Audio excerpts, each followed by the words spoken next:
Box to Box Media Network.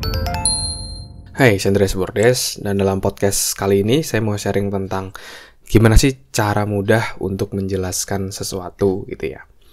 Dan ini bisa kamu gunakan ketika kamu mau presentasi, kamu mau menjawab pertanyaan dari orang lain, apakah itu mungkin bosmu, dosenmu mungkin, atau temanmu, atau partner bisnismu. Kamu bisa jawab dengan framework ini.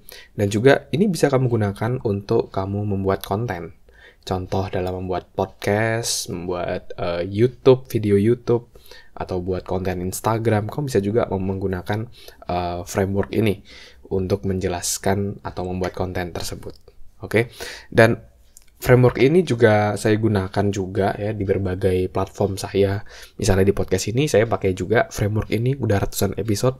Saya mostly pakai framework ini. Lalu ketika saya bawain training, saya juga pakai framework ini. Oke? Dan jadi ini sangat powerful sekali di kehidupan dan di karir saya. Dan saya mau sharing kepada teman-teman tentang framework ini. Dan framework ini saya pelajari pertama dari mentor saya dulu. Beliau namanya Pak David Pranata, seorang public speaking trainer gitu ya. Sering memberikan training di berbagai macam perusahaan, kota, dan saya sempat mengikuti online course-nya dan juga membeli bukunya Speak with Power kalau nggak salah namanya. Dan di situ dijelaskan tentang konsep ini. Jadi biar kita nggak bingung, kita harus ada di pikiran kita framework untuk menjelaskan apa yang kita ingin jelaskan ini. Framework ini adalah yang dinamakan satu yang namanya PREP. Ya, singkatannya adalah PREP, P-R-E-P. Itu adalah singkatan. P-nya adalah point, R-nya adalah reason, E-nya adalah example, dan P-nya adalah point. Nah, jadi ketika kita mau menjelaskan sesuatu, kita urut-urutannya pakai ini aja gitu. Ini salah satu yang paling mudah. Poinnya apa? Yang pertama dijelaskan. Lalu reason, alasan. Kenapa itu penting buat pendengar, sehingga pendengar tetap terus mau mendengarkan kita. Lalu selanjutnya adalah example. Apa contoh yang biasa dilakukan? Contoh dalam konteks kehidupan seperti apa, agar orang mendapatkan gambaran yang jelas dan konkret. Lalu terakhir adalah point. Ditekankan lagi poin awal tadi dan disimpulkan. Nah, biar lebih jelas, mari kita berikan contoh. Misalnya adalah ketika saya misalnya contoh mau menjelaskan tentang bagaimana caranya agar kita terus termotivasi. Itu poinnya. Nah, reasonnya lalu saya masuk. Kalau kita nggak termotivasi, kita nggak akan terdorong untuk mengambil tindakan untuk mencapai goal kita. Kalau kita nggak termotivasi, ya udah kita gini-gini aja dalam hidup. Kita bakal stuck. Kalau kita mau achieve hal yang besar, kita harus memiliki motivasi untuk memiliki daya juang untuk bisa mencapai goal tersebut. Nah, itu reasonnya. Pendengarnya jadi tahu kenapa dia harus tetap mendengarkan kita gitu ya. Lalu berikan contoh example. Salah satu contohnya adalah gimana cara agar kita termotivasi adalah kita harus mengetahui dulu bagaimana konsep motivasi manusia. Jadi manusia terdorong dari dua hal. Yang pertama adalah menghindari sengsara, yang kedua adalah mengejar kenikmatan.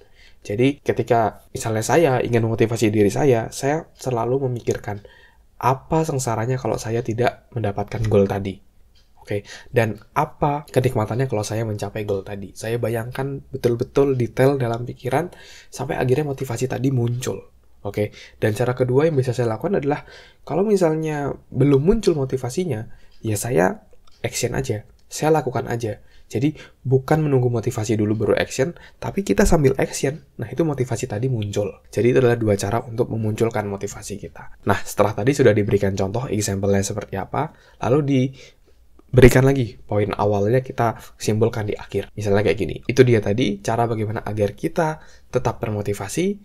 Silakan dipraktekkan di kehidupan teman-teman dan semoga teman-teman bisa berhasil mencapai goal teman-teman. Sudah, dan nah, jadi di dalam pikiran kita, ketika kita mau menjelaskan sesuatu, ketika kita mau menjawab sesuatu, kita harus tahu dulu nih, poinnya apa, reasonnya apa, example-nya apa, lalu terakhir kita simpulkan poinnya apa. Sama juga nih, seperti yang saya lagi sharing nih di konten ini, kalau teman-teman perhatikan juga pakai rumus PREP, ya. Poinnya apa? Tadi di depan saya jelaskan ya, apa poinnya. Reasonnya saya juga jelaskan, kenapa itu penting.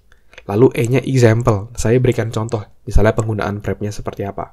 Lalu poin terakhir, saya ngajak teman-teman untuk menggunakan konsep PREP ini untuk di dalam kehidupan teman-teman. Kalau teman-teman lihat dari podcast-podcast saya sebelumnya, frameworknya sama seperti itu gitu ya. Dan itu bisa digunakan untuk menjelaskan berbagai hal di kehidupan, di karir, di personal branding, dimanapun, di berbagai platform. Kamu bisa menggunakan framework ini. Prep, point, reason, example, and point. Oke, thank you teman-teman yang udah dengerin podcast kali ini. Semoga bisa bermanfaat. Kalau kamu ada pertanyaan, kamu bisa DM saya di Instagram di @andreasbordes. Nanti pertanyaan kamu akan saya jawab di podcast ini. Dan ya, thank you teman-teman udah dengerin podcast kali ini. Semoga bermanfaat. Sukses selalu and keep healthy.